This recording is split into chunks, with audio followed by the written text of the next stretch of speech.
दोस्तों नमस्कार। यह कोई रामराज्य का उद्घोष नहीं है, यह तो लोकतंत्र के भीतर धर्म की राजनीति का राग है। धर्मनिरपेक्ष संविधान के साए तले धर्म के आश्रय सत्ता को कैसे मथा जाए, उसका यह प्रयास है।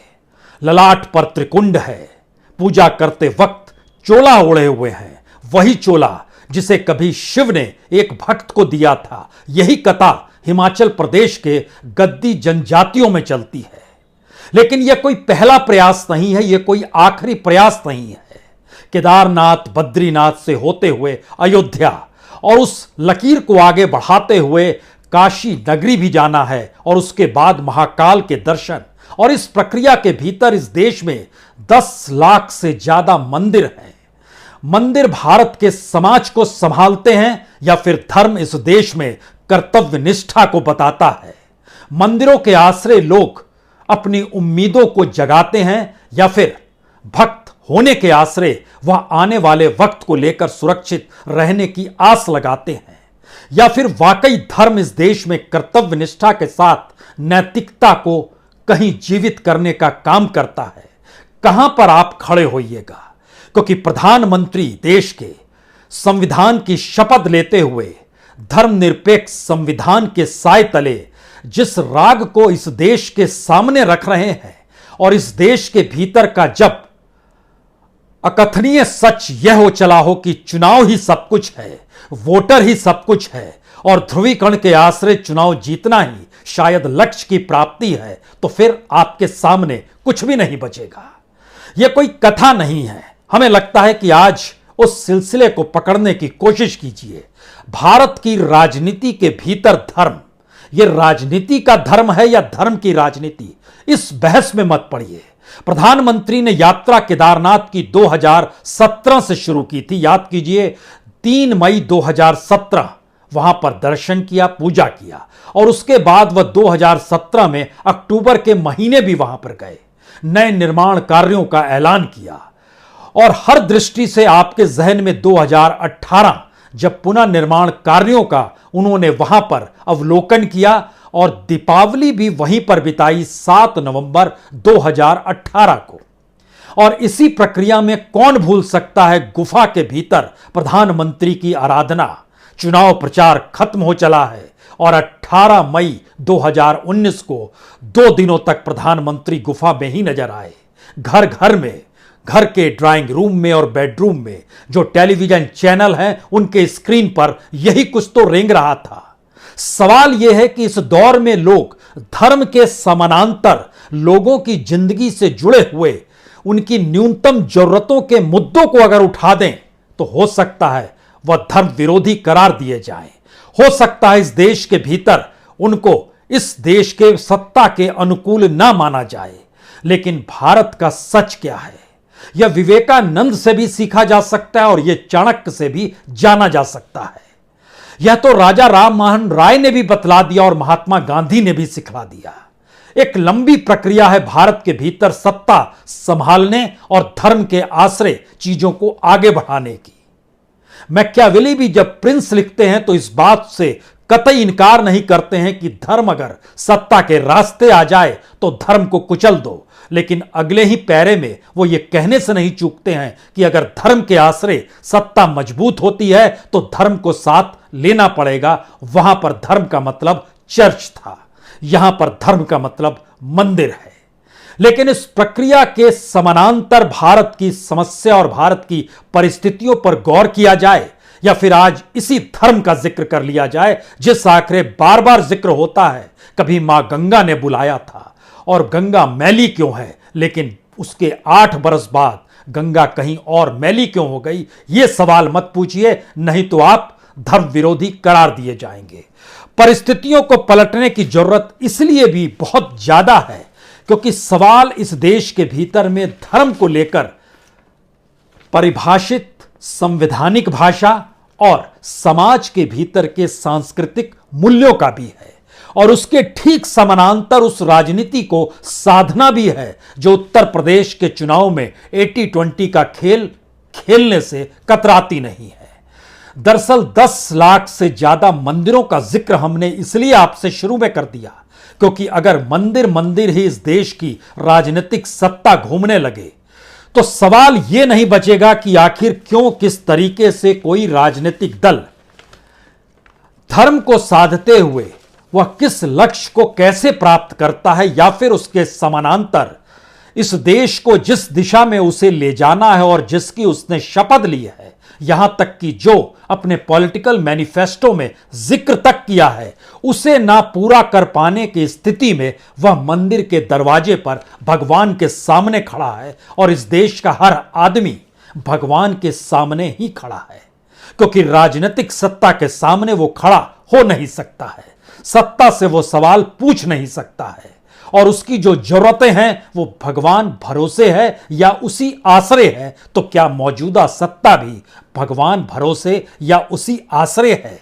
तो फिर भक्त और भगवान के बीच क्यों प्रधानमंत्री ने आज भाषण देते हुए उस माणा गांव में, जिसका जिक्र वो कह रहे थे कि वह इस देश की सीमा का आखिरी गांव, लेकिन वहां से शुरू करेंगे तो पहला गांव, मुझे ईश्वर ने कुछ काम करने के लिए भेजा है।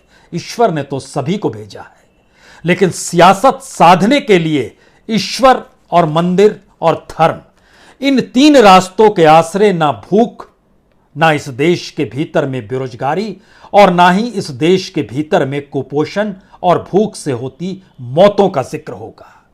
इस देश की सामाजिक आर्थिक परिस्थितियों को अगर राजनीति निगल चुकी है तो उसके सामने धर्म आकर खड़ा हो जाएगा। लेकिन सवाल सिर्फ मौजूदा वक्त का नहीं है। 42वां संशोधन जब संविधान में किया गया और शब्द लिखा गया धर्मनिरपेक्ष राज्य, तो उसमें मतलब बहुत साफ था कि राजनीति धर्म पर आधारित नहीं होनी चाहिए, और धर्म एक व्यापक शब्द है जिसके दायरे में कर्तव्य परायणता आती है, जिसके दायरे में नैतिकता आती है, नैतिक और आध्यात्मिक उत्थान भी इसी के दायरे में आता है। तो क्या ये सारी चीजें दरकिनार हो गई? याद कीजिए डॉक्टर राधाकृष्णन, उनका बहुत साफ कहना था कि सच्चा धर्म मानवता के उत्थान के लिए होता है, लेकिन इसके ठीक समानांतर मठाधीशों ने इस देश में धर्म को संकुचित बना दिया, उसे संप्रदाय में तब्दील कर दिया, और राजनीति ने इसे हथियार के तौर पर इस्तेमाल करना सीख लिया। और इसी का परिणाम आया कि सांप्रदायिकता भारतीय राजनीतिक संस्कृति का एक घातक तत्व बन गया, और उसी परिस्थिति में भारत में मंदिरों की कतार और उस कतार के बीच खड़ी राजनीतिक सत्ता चुनाव के वक्त ही आखिर क्यों धर्म का नाम लेती है और क्यों धर्म के आश्रय जय जयकारा करना चाहती है, और जिस तरीके से वो सामने आती है वो तरीका इस देश के प्रधानमंत्री निवास के भीतर क्यों नहीं हो सकता है? मंदिर तो वहां पर भी है। अटल बिहारी वाजपेयी ने ही प्रधानमंत्री के घर में मंदिर बनवाया था, तब से वहां मंदिर मौजूद है, लेकिन वह मंदिर निजी पूजा के तौर पर था, क्योंकि इस देश का संविधान धर्मनिरपेक्ष है और इस देश के भीतर में बड़ी तादाद में दूसरे धर्मों को मानने वाले भी रहते हैं। लेकिन सवाल यही नहीं थमता है। राजनीति का जैसे ही जिक्र होगा तो हो सकता है मौजूदा वक्त आपके जहन में इस बात को लेकर भी आए कि जैसे ही कैमरा चमकता है तो जालीदार टोपी पहनने से इनकार कौन करता है। प्रधानमंत्री निवास के भीतर इससे पहले के प्रधानमंत्री इफ्तार चलाते थे, अब बंद हो गया। राष्ट्रपति इफ्तार पार्टी देते हैं तो बहिष्कार की कदम भी प्रधानमंत्री के जरिए ही क्यों बढ़ जाते हैं। इस देश के एमएलए और एमपी एक सत्ताधारी राजनीतिक दल के नुमाइंदे क्यों नहीं बन पाते हैं। और इस देश के भीतर में जिस तरीके से अलग अलग राजनीति को साधते हुए धर्म की राजनीति को आगे बढ़ाया गया, उसमें भारत के भीतर तो जिक्र मुस्लिम लीग का भी हो सकता है और हिंदू महासभा का भी हो सकता है। इस तमाम परिस्थितियों के भीतर में धर्म के नाम पर दल, धर्म के नाम पर राजनीति, लेकिन क्या धर्म के नाम पर देश, और दुनिया में धर्म के नाम पर जो देश खड़े हुए उनकी सामाजिक आर्थिक राजनीतिक स्थितियां क्या है, यह किसी से छुपा हुआ नहीं है। भारत उस मायने में बहुत आगे है, बहुत प्रगतिशील है। भारत के भीतर की शिक्षा इस मायने में दूसरों देशों की तुलना में जो धर्म के आधार पर खड़े हुए उनसे कई मायनों में कई मीलों आगे है। लेकिन जिक्र हमें लगता है कि आज प्रधानमंत्री के उस भाषण का करना चाहिए। आज प्रधानमंत्री ने कहा, ईश्वर ने मुझे भेजा है कुछ काम करने के लिए। लेकिन हमें याद आ गया 2018 में 23 फरवरी ईसाई बुल मेघालय में जब वो भाषण दे रहे थे चुनावी रैली में, गारो हिल्स की फुलवारी में, वहां पर ईसाइयों के खिलाफ उस वक्त जो हिंसा हो रही थी, उस दौर में प्रधानमंत्री भाषण देने पहुंचे थे और उन्होंने बहुत साफ तौर पर कहा था, हम धर्म जाति के आधार पर राजनीति में विश्वास नहीं करते हैं। अच्छा लगा था। एक इंटरव्यू में उन्होंने कहा, हिंदू धर्म तो वे ऑफ लाइफ है, यानी जिंदगी जीने का तरीका है। लेकिन इस परिस्थिति को जब आप आगे बढ़ाते हैं तो राजनीति के लिए धर्म का उपयोग और राजनीति का इस्तेमाल धार्मिक उद्देश्यों के लिए, यह दोनों चीजें आपको टकराती हुई दिखाई देगी। और इसीलिए इस परिस्थिति में आपको तुरंत केदारनाथ और बद्रीनाथ और फिर जो दिए लगाए जाएंगे अयोध्या में, वहां की चकमक के बीच प्रधानमंत्री को आपको देखना और समझना होगा। क्योंकि नरेंद्र मोदी कोई एक शख्स नहीं, इस देश के संवैधानिक पद पर बैठे हुए सबसे ताकतवर और मजबूत शख्स इसलिए हैं क्योंकि हमारे संविधान ने उन्हें वो सारे अधिकार दिए हैं जिस संविधान ने इस देश के नागरिकों को ये अधिकार दिए कि आप अपने नुमाइंदों को चुनिए और वह इस देश के भीतर में धर्मनिरपेक्ष राष्ट्र के तहत लोकतांत्रिक रागों को कुछ इस तरीके से गायन करेंगे जहां पर आपकी जरूरतें पूरी होंगी। जरूरतें ना पूरे कर पाने की परिस्थिति में वह मंदिरों के जरिए अपने आप को ढाल बनाने की स्थिति में धर्म को ही लाकर खड़ा कर देंगे। ऐसी परिस्थिति नहीं आनी चाहिए। लेकिन हमें लगता है कि इन सब के बीच टेलीविजन पर पूजा अर्चना करते प्रधानमंत्री की तस्वीर, खुद को हिंदू धर्म रक्षक के तौर पर प्रस्तुत करते हुए प्रधानमंत्री, और जिस बात का हम आपसे जिक्र कर रहे हैं ना कि ललाट पर त्रिकुंड और 30-40 मिनट तक भाषण, पूरी ताकत से बोलिए। एक वक्त में 2017, 18, 19 में जय जय केदार के नारे लगाए और आज जय बद्री विशाल के भी नारे प्रधानमंत्री ने लगाए। वहां पर प्रधानमंत्री एक भक्त के तौर पर थे तो इसका ऐलान सरकार को क्या कर देना चाहिए कि वहां कोई प्रधानमंत्री नहीं, वहां एक भक्त गए हैं और भक्त को पूरी स्वतंत्रता है जो संविधान देता है। आप अपने धर्म को अपनाते हुए जिस भी रूप में पूजा करना चाहें कर सकते हैं। लेकिन क्या वो प्रधानमंत्री नहीं थे जब वह योजनाओं का ऐलान कर रहे थे? और यह यात्रा क्या सरकारी यात्रा नहीं है? सरकारी यात्रा है, सरकारी पैसे की यात्रा है। सरकारी पैसा यानी इस देश के टैक्स पेयर का पैसा है, उसके जरिए इन बातों का ऐलान हो रहा है। और यह भी सच है कि इस देश के प्रधानमंत्री कोई सन्यासी नहीं है। कोई सन्यासी भी अगर प्रधानमंत्री हो जाता है तो वो प्रधानमंत्री पहले होगा।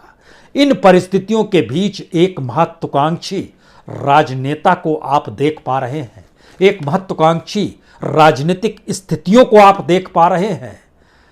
बहुत सारे सवाल समाजवादियों से भी होते हैं कि राजनीति तो धर्म के आश्रय चलती है, और समाजवादियों के जवाब भी कभी कभी इस देश में निकल कर आए, जी नहीं, धर्म से बड़ी राजनीति कुछ भी नहीं होती है।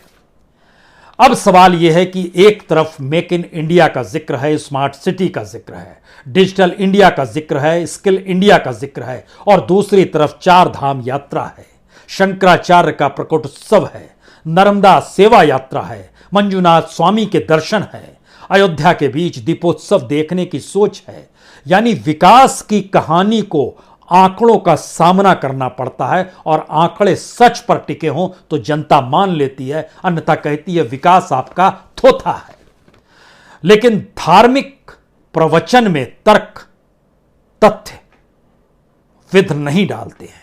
वह तो उस दिशा में जाते हैं जहां पर धार्मिक प्रवचन अगर चल रहा है तो लोग उसमें खो जाते हैं। यही तो भक्ति रस है, और क्या है? तो क्या यह देश उस भक्ति रस में खुले तौर पर आ चुका है, या फिर यह देश नहीं आया है? प्रधानमंत्री का प्रयास है कि आ जाए, क्योंकि दुनिया के मानचित्र पर भारत की स्थिति हर दृष्टि से अगर लगातार नीचे जा रही है, यहां के लोगों की परेशानियां ऊपर बढ़ते चली जा रही है, ऐसे में धार्मिक प्रवचन तो इस देश के तमाम चैनलों के भीतर, अलग अलग धार्मिक चैनलों पर बाखूबी सुबह से लेकर रात तक लगातार 24 घंटे 7 दिन चलते रहते हैं। लेकिन उनको सुनते वक्त कोई क्यों महसूस नहीं करता है कि यह बात प्रधानमंत्री से अच्छे तरीके से कह रहा है? कहता होगा। लेकिन प्रधानमंत्री अगर उन्हीं बातों को कहते हैं मंच से, तो वह सन्यासी या संत नहीं, इस देश का प्रधानमंत्री कह रहा होता है, जिसके जहन में होता है कि यह देश यकीनी तौर पर रामराज्य की परिस्थितियों को जीने की परिस्थिति में वो लाकर खड़ा करेंगे। यही तो राजा का काम होता है। ये अलग बात है, अब राजा नहीं, अब प्रधानमंत्री होते हैं। और राजा को तो ईश्वरीय दूत माना गया, लेकिन क्या प्रधानमंत्री को भी मान लिया गया? लेकिन भाषण की एक लाइन चिताती है, जब प्रधानमंत्री कहते हैं ईश्वर ने मुझे यह काम सौंपा है। तो क्या ईश्वर भारत के वोटर हैं? वोटर ही होने चाहिए। लेकिन क्या उन वोटरों के सामने और बद्री विशाल और केदारनाथ मंदिर के सामने खड़े होकर जब बातों को रखा जाए, तो क्या वो धार्मिक प्रवचन होगा या प्रधानमंत्री का भाषण होगा, या दोनों का लब्बो लुबाब होगा और सचेत कर रहा होगा उन तमाम राजनीतिक दलों के आरोपों को लेकर कि दरअसल वो तमाम राजनीतिक दल हिंदू धर्म रक्षक नहीं है, उन्हें धर्म की राजनीति नहीं आती है। यहां तो लक्ष्य ही इस देश के भीतर में धर्म के लपेटे में समूची व्यवस्था को ले लेना है, जो कि एक ढाल का काम करेगी। तो क्या वाकई ऐसी स्थिति है? यानी ध्यान दीजिए, तो आरएसएस का अपने तौर पर घोषित लक्ष्य हिंदू राष्ट्र रहा है, और आरएसएस के प्रचारक से निकलकर प्रधानमंत्री तक नरेंद्र मोदी पहुंचे हैं। इसीलिए एक वक्त जब हिंदू राष्ट्र की उद्घोषणा संघ के सरसंघचालक करते हैं, तो अगली लाइन में कहते हैं कि इसमें तो सभी शरीक हो जाएंगे, यानी हर कोई होगा, क्योंकि मोहन भागवत ने हिंदुस्तान हिंदुओं का देश है, जैसे जर्मनी जर्मनों का देश है, ब्रिटेन ब्रिटानिया का देश है। हालांकि उसकी अगली लाइन में उन्होंने कहा था उसमें और गैर हिंदुओं के लिए भी जगह होगी। इसमें यह भी निहित है कि पहले हिंदू बाद में बाकी, यानी सभी बराबर नहीं। हमें लगता है कि दरअसल भारत की राजनीति में धर्म के आश्रय बहुत सारी परिस्थितियों को हर प्रधानमंत्री के अक्ष तले पढ़नी चाहिए, जाननी चाहिए। क्यों आप भूल जाते हैं कि राजीव गांधी ने राम जन्मभूमि का ताला खुलवाया था? क्यों भूल जाते हैं कि कट्टरपंथी नेताओं के दबाव में ही विधवा मुसलमान औरतों को अदालत से मिले इंसाफ को पलटने का जिक्र राजीव गांधी ने किया था? बनारस में नाव पर बैठकर तिलक लगाकर गंगा मैया की जय जयकार क्या राजीव गांधी नहीं कर रहे थे? कर रहे थे। और क्यों भूल जाते इंदिरा गांधी को बाबाओं के चरणों को छूना, या रुद्राक्ष की माला पहले काशी विश्वनाथ के ड्योढ़ी पर बैठकर फोटो खिंचाना और उन सब के बीच पूजा पाठ की प्रस्तुति रख देना? क्या ये सारी परिस्थितियां धीरे धीरे इस रूप में आगे बढ़ गई, जहां देश के प्रधानमंत्री अब इस देश में जो मंदिर हैं उनके जरिए ही संदेश देने की परिस्थिति में आकर खुद को खड़ा करेंगे, और उसी के जरिए विकास की लकीर और सबका विकास सबका साथ का जिक्र करते करते इस बात की जानकारी देंगे कि धर्म का मतलब विकास से कैसे जोड़ा जाए, या फिर कर्तव्य निष्ठा और नैतिकता का जिक्र होना चाहिए। यह आत्ममंथन क्या जरूरी नहीं है? क्योंकि जीत हिंदू धर्म की होती है। मोदी अपनी हार को क्या हिंदू धर्म की हार मानते हैं, और जीत को क्या हिंदू धर्म की जीत मानते हैं? या इस परिस्थिति का पाठ ही राजनीतिक शुद्धिकरण के जरिए आरएसएस पढ़ाती रही है? यकीनी तौर पर इन परिस्थितियों को पलटना और परखना शुरू कीजिएगा तो इस बात का जिक्र बार बार आता है कि बीजेपी हिंदूवादी पार्टी है, बाकी तमाम पॉलिटिकल पार्टीज हिंदूवादी नहीं है। और देखिए, यह पार्टी रहेगी तो हिंदुओं का ही वर्चस्व, और भारत के भीतर तो बहुसंख्य संख्या हिंदुओं की ही है। और इस देश के भीतर जब हम आपसे जिक्र कर रहे हैं कि 10 लाख से ज्यादा मंदिर हैं, तो गुरुद्वारे और इन सब के बीच नमाज की जगह या मस्जिदों को मत खोजिएगा, उनकी तादाद बहुत कम है।